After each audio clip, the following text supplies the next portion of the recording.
Di kegiatan Rabu malam saat itu kami kan melakukan patroli pengawasan masa kampanye ya, karena memang ini masuk tahapan kampanye. Nah, sewaktu kami melakukan patroli ya, kebetulan malam itu juga ada kegiatan kampanye yang kemudian kita awasi.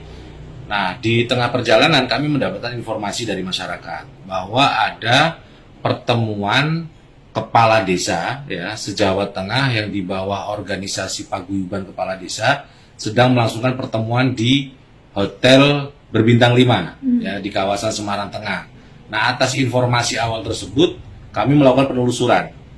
Dan dalam proses perjalanan memang kami membagi tim ya, karena posisi saya masih dalam perjalanan, ada tim yang juga sudah standby di kantor Bawaslu Kota Semarang, sehingga kami meminta tim yang di Bawaslu Kota Semarang ini untuk merapat terlebih dahulu, untuk mencari tahu apakah benar informasi itu dilakukan terjadi di salah satu hotel berbintang 5 di Kota Semarang. Nah, alhasil kami mendapatkan informasi memang dari tim yang pertama ini menyampaikan bahwa tidak ada kegiatan, tidak ada pertemuan, tetapi karena kami ini ingin memastikan ya, kemudian kami meminta tim pertama ini untuk untuk mencari tahu lokasi, tempat dan sebagainya, sehingga tim pertama ini kemudian menuju ke lantai 3. Menuju ke lantai 3 dan di situ diketahui memang ada satu ruangan yang tertutup dan beberapa pintu itu tidak bisa dibuka. Tidak bisa dibuka. Nah, kemudian saya hadir sampai di lokasi dan bertemu dengan salah satu kepala desa yang kebetulan habis dari kamar mandi. Dan yang bersangkutan itu tidak kembali ke dalam ruangan, justru malah menghindar ya, menjauhi pintu masuk. Nah, di situ kemudian kami meminta keterangan, yang bersangkutan mengakui memang salah satu kepala desa. Nah, setelah itu kami meminta yang bersangkutan untuk silakan masuk saja ke dalam ruangan ya. Nah, dari situlah kemudian menjadi akses kami untuk bisa masuk ke dalam ruangan. Nah, setelah kami masuk ke ruangan, memang suasananya langsung kemudian bahasanya membubarkan diri ya. Artinya kami datang itu mereka langsung mencari pintu keluar lah dan sebagainya ya, yang sifatnya itu menghindar. Nah, disitulah kemudian kami beranggapan bahwa kecurigaan kami benar ya, artinya informasi yang disampaikan oleh masyarakat ini benar adanya ya, dan memang terbukti di situ beberapa pihak ya, beberapa person kami tanya memang mengaku sebagai kepala desa, dan wilayahnya itu bukan di wilayah di seputaran Kota Semarang saja. Jadi kami mendapatkan informasi itu ada yang dari Purworejo, kemudian Sukoharjo, ada Pati, Rembang, Blora, kemudian yang terdekat Kota Semarangnya ada Demak, kemudian Kabupaten Semarang, Kendal, bahkan Pemalang pun ada. Nah, dari situ kemudian kami coba mencari informasi kepada beberapa pihak yang ada di situ.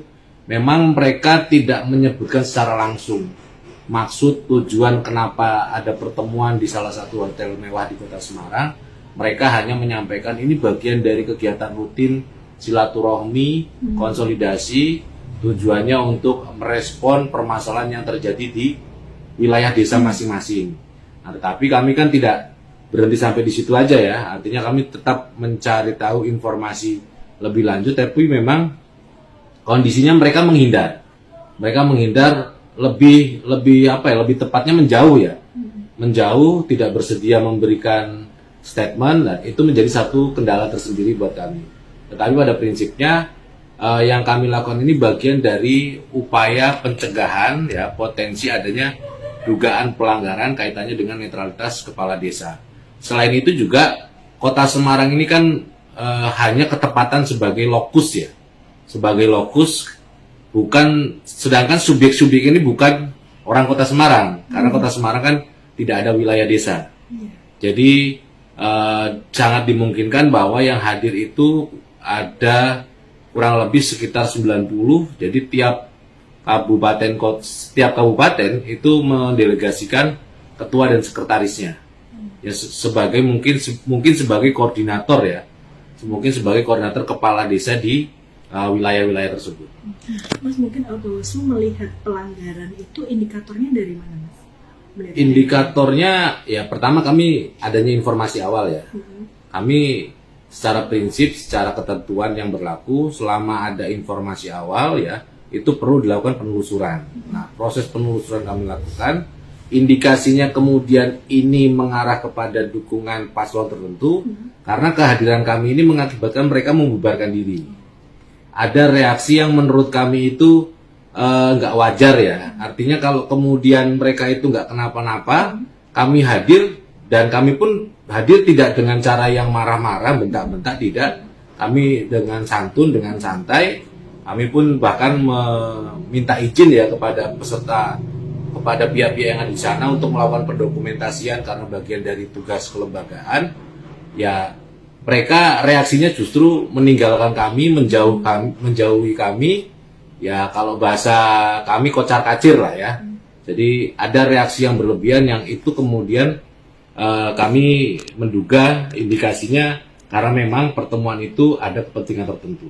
Arahan ke paslon mana? Kalau arahan ke paslon mana memang kami belum bisa menyimpulkan ya, karena perlu kita lakukan pendalaman. Termasuk ini kan perlu kami konsultasikan juga ke Bawaslu Provinsi, mengingat tadi kami ini hanya ketepatan tempat ya, Kota Semarang ini hanya lokus saja, tapi subjeknya itu tersebar di wilayah kabupaten se-Jawa Tengah, sehingga kami butuh koordinasi, kami butuh konsultasi ke Bawaslu Provinsi apa dan bagaimana tindakan berikutnya, itu yang nanti akan kami lakukan. Sudah ada arahan dari Bawaslu Provinsi? Informasinya yang kami dapatkan dari provinsi sedang melakukan pendalaman ya, pendalaman terkait dengan apa adanya 2 kejadian di Kota Semarang. Jadi sebetulnya kejadian hari Rabu kemarin itu mengulang kejadian sebelumnya yang di tanggal 17. Tapi kalau di tanggal 17 itu kan skupnya hanya di salah satu kabupaten ya, yakni Kabupaten Kendal. Yang itu dihadiri 200 kepala desa. Tapi lokasi di Semarang. Lokasi di Semarang pun sama kondisinya. Kami hadir, mereka segera membubarkan diri ya, segera menutup acara dan membubarkan diri. Sama, para kepala desa itu kita tanya, mereka jawabannya sepertinya kompak gitu. Jawabannya hanya satu ya, tidak tahu.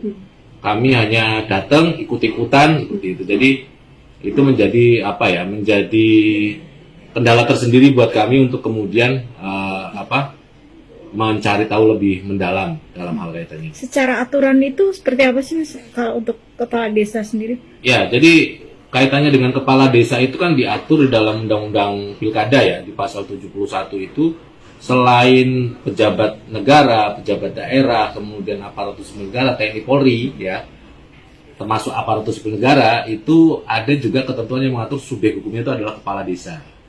Itu dilarang melakukan perbuatan tindakan yang menguntungkan, ya, salah satu pasangan calon. Bahkan konsekuensinya itu sanksi pidana, dan itu diatur dalam 188 Undang-Undang Pilkada.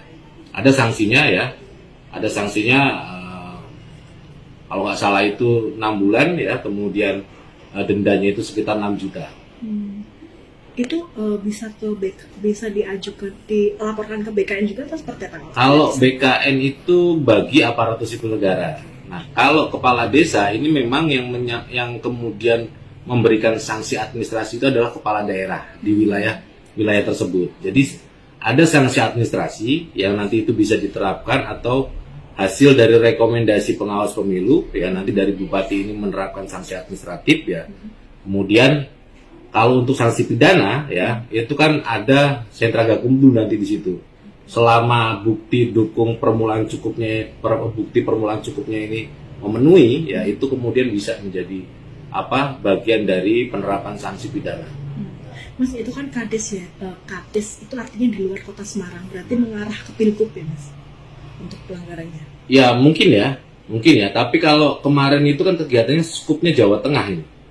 Mereka yang hadir itu lebih dari 1 kabupaten ya. Kalau bisa saya sebutkan kurang lebih ada sekitar 10 kabupaten yang sempat kami tanyai, dan mereka memang menyampaikan ya sesuai dengan kehadiran wilayah masing-masing. Bisa jadi artinya untuk mendukung keperluan bupati, juga untuk mendukung keperluan gubernur.